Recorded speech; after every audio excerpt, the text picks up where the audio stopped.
Alors, j'espère que vous allez bien. Moi, je vais très bien. Vous savez, ici, on parle de beaucoup de sujets très différents. J'aurais beaucoup de plaisir de partager avec vous, toujours un sérieux plaisir, de faire partie de Moins qu'un sens, là où on se développe, on grandit ensemble en communauté. Vous savez, la vie est très importante. Les expériences que nous avons aussi sont très importantes. Notre qualité de vie ne peut que concorder ou aller selon l'expérience que nous vivons chaque jour. Ici, on va voir un truc très intéressant. Okay? C'est une vidéo qui m'a été envoyée par une personne très intéressante, des femmes indiennes qui vivent aux États-Unis d'Amérique, qui ont fait un commentaire très intéressant par rapport à la population noire. Évidemment, vous savez, la vie est compliquée. On va d'abord suivre très rapidement, ensuite je ferai un petit commentaire. In families, it's unacceptable to marry someone who is outside of your race and religion. So, especially, I mean, it is forbidden if you marry somebody black. So that was like huge. I actually just left Marshall's and the manager, nice looking, dark brown skin, dreads, was asking me if I was Indian. And I was like, yeah, I am. And he was telling me how he was engaged to an Indian woman. And then her parents went and found a dude in India for her to marry. So she called it off with him. And he was like so hurt. And I was like, what the fuck? So I told him, I was like, that's her fault because she knew what her parents were like. Elle dit qu'elle a rencontré un jeune homme, bel homme, un noir américain, génial, sympathique et tout le bazar. Le monsieur l'a demandé, est-ce que tu es indienne? Elle dit, oui, je suis indienne. Surprise. Le monsieur dit, non, oui, je demande parce que j'ai été fiancé à une indienne. On était ensemble pendant un temps, mais malheureusement, ses parents n'ont pas voulu de moi. Parce que après notre engagement, malheureusement, la famille de la fille ne voulait pas de moi. Ils sont finalement partis chez eux, c'est-à-dire en Inde, pour lui chercher un homme pour épouser. Et malheureusement, c'est ce qui s'est passé entre eux. C'est triste parce que bon, généralement, quand un monsieur te pose des questions comme ça pour te dire, tu es indienne. En fait, j'étais engagé à une femme indienne et sa famille n'a pas voulu de moi. Vous pensez que c'est pourquoi l'homme le fait? C'est parce qu'il a simplement envie de te demander si tu es indienne et te raconter que la famille indienne ne voulait pas de lui? Non. Moi, je pense que généralement, quand on fait ça, c'est pour commencer une histoire, n'est-ce pas? C'est généralement pour voir si on peut débuter, surtout si ça vient d'un homme, n'est-ce pas? Pourquoi il te dirait, j'étais engagé, j'étais fiancé à une indienne, sa famille voulait pas de moi? Si c'est pas pour essayer de vérifier, voir si tu as aussi les mêmes tendances ou pas. Et cette femme le dit ouvertement. Chez nous, généralement, on peut épouser n'importe qui, sauf les Noirs. Généralement, on aime rester dans la culture. Généralement, on aime rester dans notre culture indienne, notre religion hindoue. Mais particulièrement contre les Noirs. Donc, c'est-à-dire, c'est acceptable d'épouser les Blancs, mais pas les Noirs. On continue. So last I left off, I haven't spoken to my dad in over a decade. I think the last time I spoke to him was in 2013. I don't need him in my kids' lives. He disowned me a long time ago, or I felt he disowned me, even though I felt like he... Si on ne veut pas de toi dans une communauté, tu vas aimer une indienne, la famille indienne ne veut pas de toi. Pourquoi tu vas te forcer à chercher encore une autre indienne? À moins que ce soit un complexe d'infériorité. Tu as aimé une indienne, ok? Vous êtes fiancés, sa famille n'a pas voulu de toi. On est parti chercher un monsieur là-bas, en Inde, pour l'épouser, malgré votre fiançailles. Toi, tu vas encore continuer chez les indiennes, chercher une autre indienne? Tu ne peux pas trouver quelqu'un comme toi dans votre communauté? C'est difficile à comprendre. Continue. So last I left off, I haven't spoken to my dad in over a decade. I think the last time I spoke to him was in 2013.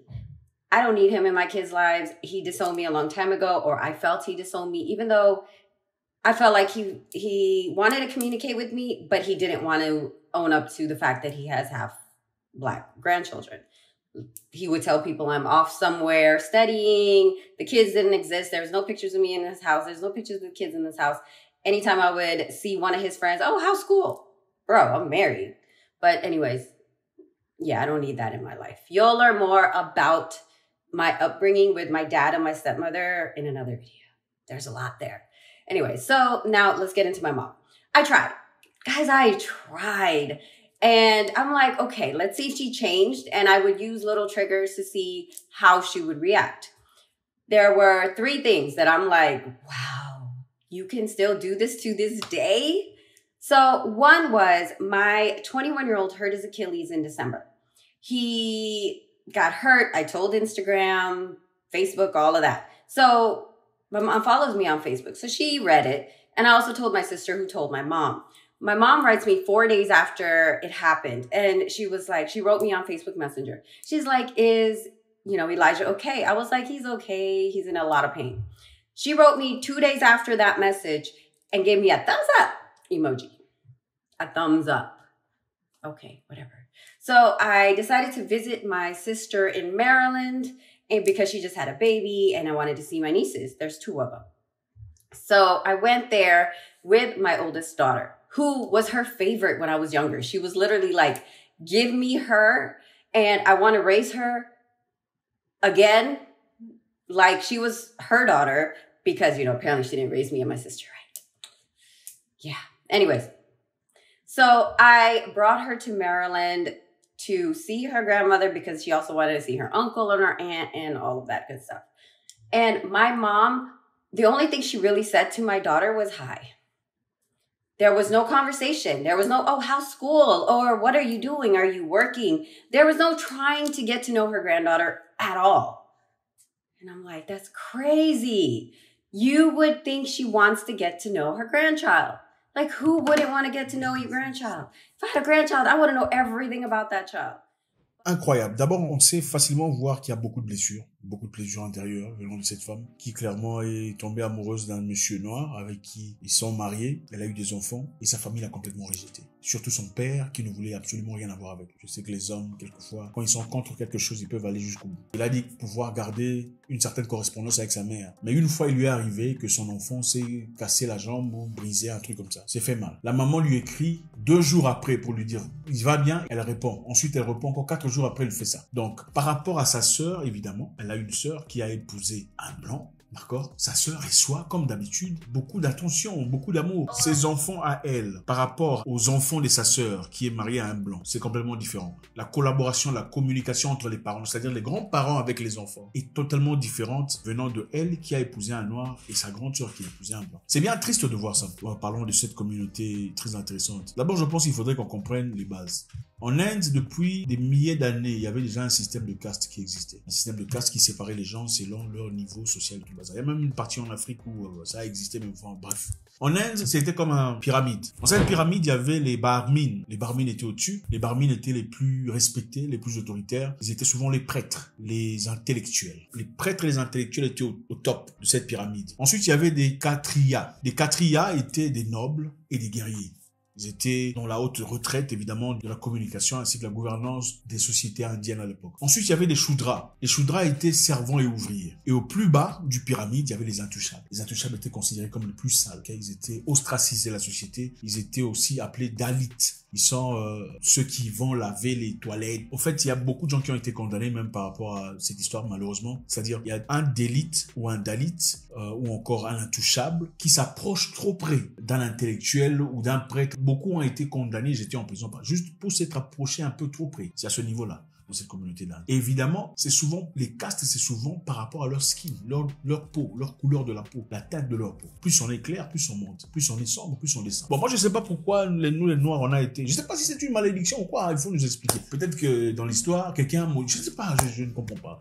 Pourquoi on nous aime pas? Ça me dépasse. Partout dans le monde. Chez les Chinois aussi, il y a des Chinois noirs qui sont complètement ostracisés. Ils sont pas respectés. Ah oui, évidemment. En Australie, il y a des Noirs complètement ostracisés de manière abominable. Leurs terrains sont saisis, pris, leur lieu de prière est bafoué. Incroyable. En Philippines, il y a des Noirs. Oui.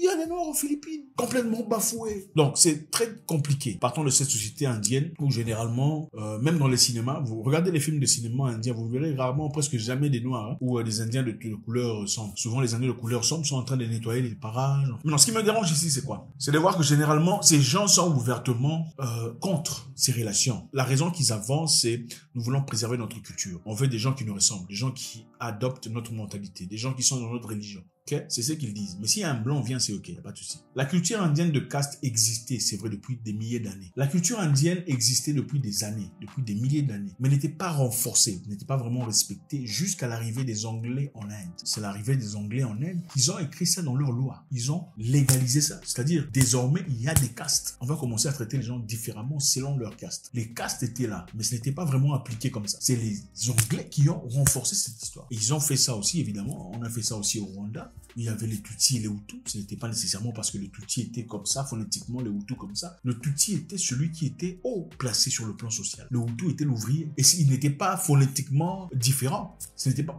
celui que vous appellerez Hutu aujourd'hui était aussi Tutsi dans le passé. C'est ça. Donc, ils ont instauré un système de séparation, évidemment, divisé pour mieux régner. Avec ça, quand on vous sépare, il est plus facile de vous détruire. plus facile de vous lever les uns contre les autres. Maintenant, ici, on parle de ce qu'on voit généralement dans nos sociétés. C'est bien triste de voir ça, où nous sommes apparemment les seules personnes que personne ne veut. Que ce soit les Noirs américains, que ce soit les Noirs en Afrique, les Noirs en Asie, les Noirs partout, les Noirs en Amérique latine, sont les plus bafoués, les plus haïs, les plus détestés, les plus négligés. Maintenant, ce qui me dérange le plus, c'est quoi? C'est de voir des gens qui sont clairement rejetés par d'autres communautés, mais fournissent d'efforts incroyables pour être acceptés par ces communautés. Ça me dépasse. Vous verrez une fille en Afrique qui, quand elle se tire un Libanais ou un Indien, elle trouve qu'elle a réussi dans la vie. Elle vous parle avec beaucoup de condescendance. Vous avez déjà certainement expérimenté ça. Elle a un Indien, un Libanais. Bon, voilà, désormais, elle ne trouve que circule parmi les Indiens et les Libanais. Et vous remarquerez, parlons des Indiens, ok, on va épargner les Libanais aujourd'hui. Parmi les Indiens en Afrique, ils ne sont que parmi eux. Les Indiens se retrouvent entre eux. Les Indiens se développent entre eux. Ils font du business entre eux. Ils n'incluent pas d'autres personnes. Un Indien peut commencer à sortir avec une femme africaine. Évidemment, c'est la femme qui reçoit. Mais vous ne verrez jamais un Africain sortir avec un Indien. En tout cas, pas en Afrique. Peut-être qu'il a eu la chance de le faire en Inde pendant qu'il était étudiant. Et par hasard. Mais en Afrique, avec vous, je sais pas. En Afrique, vous ne verrez pas un Africain sortir avec une Indienne. Jamais. Jamais, jamais, jamais. Vous n'êtes pas assez bien. Ce n'est pas possible. Et c'est la raison pour laquelle Idi Amin, à l'époque, en Ouganda, pendant qu'il vivait avec les Indiens, qui étaient importés en Afrique pour construire les rails venant de Mombasa jusqu'à Kampala. Parce qu'évidemment, d'après les Anglais à l'époque, les Noirs n'étaient pas assez aptes intellectuellement pour construire ces rails, ce chemin de fer. Ils ont fait appel aux Indiens. Les Indiens ont construit les chemins de fer. Les Noirs étaient là pour couper la brousse. Et les Indiens, parmi eux, beaucoup sont restés en Ouganda, d'autres sont restés au Kenya, où ils ont une tribu.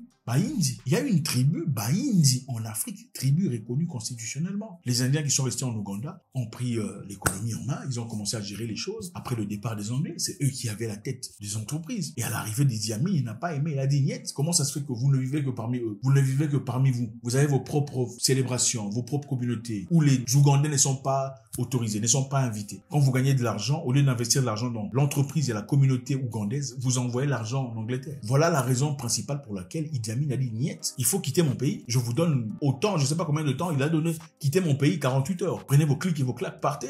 Maintenant, c'est quoi ce complexe d'infériorité que beaucoup d'Africains ont? Il n'y a pas seulement des Africains, il faut le dire aussi. Je discutais avec une Éthiopienne qui me disait, nous, dans notre communauté, on peut aimer un homme très bien, beau, tout ça, mais bon, notre communauté, on a beaucoup souffert, on ne se marie qu'entre nous. C'était juste une conversation générale comme ça. Genre, on ne se marie qu'entre nous. J'ai dit pourquoi? Elle dit c'est parce que on a beaucoup souffert. J'ai dit ok, mais c'est intéressant. Après, son homme blanc est venu. Quand c'est un blanc, ça ne dérange pas. Qu'est-ce que je raconte? Et après, le mari de sa sœur, un blanc est venu. À l'arrivée du mari de sa sœur qui était un blanc, je dis mais c'est intéressant. C'est le mari, oui, c'est le mari de ma sœur. Donc quand c'est un blanc, là c'est acceptable. La loi ne tient plus le bout. On n'est plus communauté réservée. Mais c'est seulement quand c'est un noir que là vous êtes une communauté réservée. Et je pense que c'est important autant on veut prêcher l'amour, l'acceptance de tout le monde. Il est important de se valoriser, de se remettre à sa place. Et c'est aussi cette mentalité, il faut le dire, où les noirs généralement aiment rabaisser l'autre noir. Ok? Ce sont des choses qu'on voit même dans les ambassades, il faut le dire. Dans les ambassades, vous partez dans l'ambassade par exemple de l'Inde ou du Liban, il y a des Libanais qui sont là, il y a aussi quelques noirs qu'on engage évidemment pour travailler, pour prendre les papiers et tout le bazar. Ce sont les noirs qui sont les plus méchants. Quand vous allez demander un visa, qui sont les plus méchants? Ce sont les noirs qui sont les plus méchants. C'est eux qui vous rendent la tâche difficile.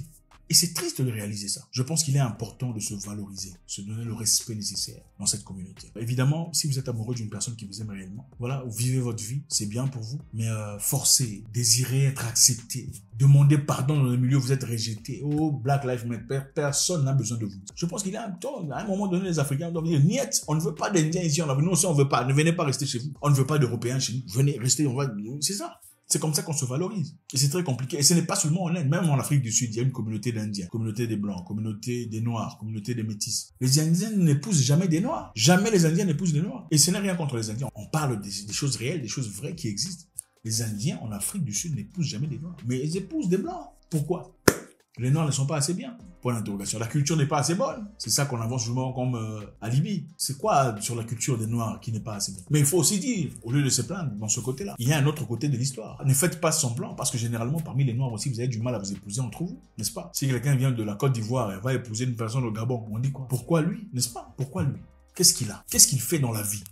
Si c'est quelqu'un qui a de business, il a un grand machin, une histoire, là c'est bon, ce n'est pas un problème. Si c'est une personne qui ne fait absolument rien d'exceptionnel, c'est un ouvrier, là on commence à se poser des questions. Bon, si c'est en France, si à Paris, tout ça, là c'est bien parce qu'on comprend que là-bas les Noirs se mettent ensemble. Mais si c'est en Côte d'Ivoire et c'est un ouvrier qui vient du Gabon, qui vient de je sais pas où, là on pose des questions. Comment ça se fait que c'est lui, n'est-ce pas? Je pense que c'est important d'appeler aussi cette forme d'hypocrisie de part et d'autre. Merci infiniment les amis, faites-moi savoir ce que vous en pensez. Est-ce que c'est bien d'épouser une personne étrangère dans une communauté où on n'aime clairement pas les gens, dans une communauté communauté, les barmines, les vaillas, les choux gras, les intouchables, communauté pyramidique. Est-ce que c'est important de fournir un effort, d'aller au-delà de ce qui est normal, pour être aimé, accepté, pour être considéré en société comme une personne réussie? Parce que malheureusement, parmi beaucoup de personnes, noires, femmes et hommes confondus, épouser une personne d'une autre race est signe, d'après eux,